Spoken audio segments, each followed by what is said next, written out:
Des députés nationaux élus des provinces du Nord Kivu, Sud Kivu, Ituri et Maniema sur l'agression de la République démocratique du Congo par l'armée rwandaise par M23 AFC.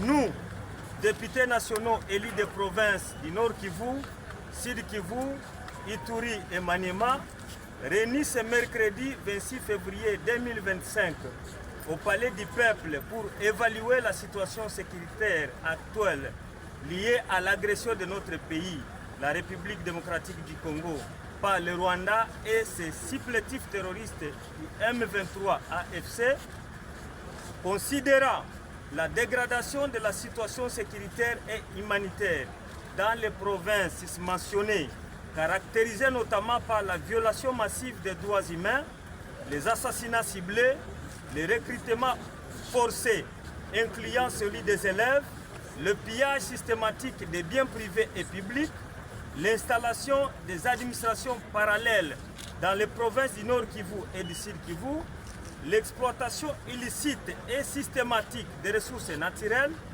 les attaques délibérées contre les contingents des Nations Unies, de l'EAC et de la SADC.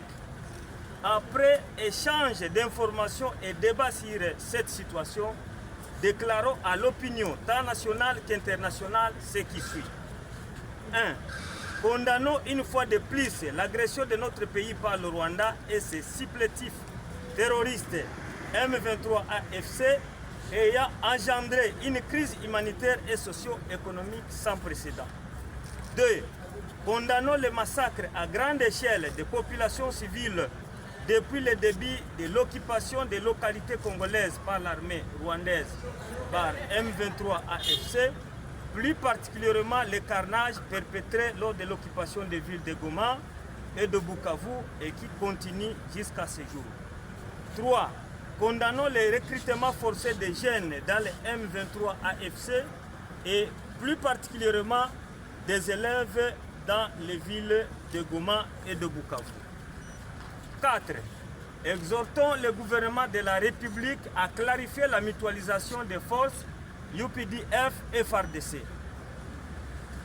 5.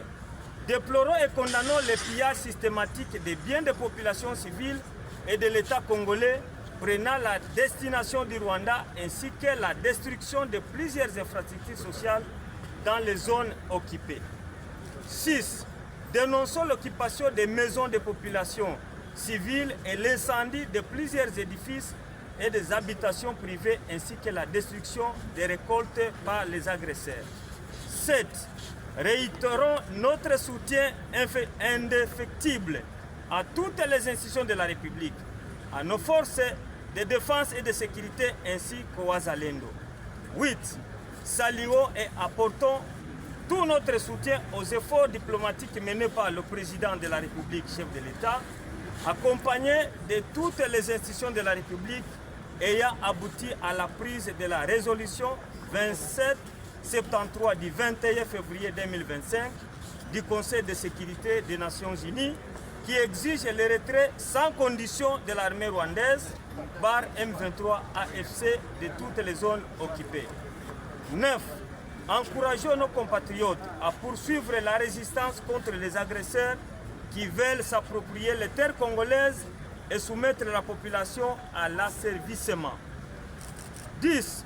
Invitons le gouvernement de la République à rendre plus performantes nos forces de défense et de sécurité, à user de tout son pouvoir et à renforcer l'unité et la cohésion nationale en vue de décourager toute personne ou toute organisation qui jouerait le jeu de l'ennemi en faisant sa propagande ou en stigmatisant certains compatriotes sur base de leur appartenance linguistique, comme c'est le cas de quelques messages et vidéos véhiculés dans les réseaux sociaux contre les Swahiliphones.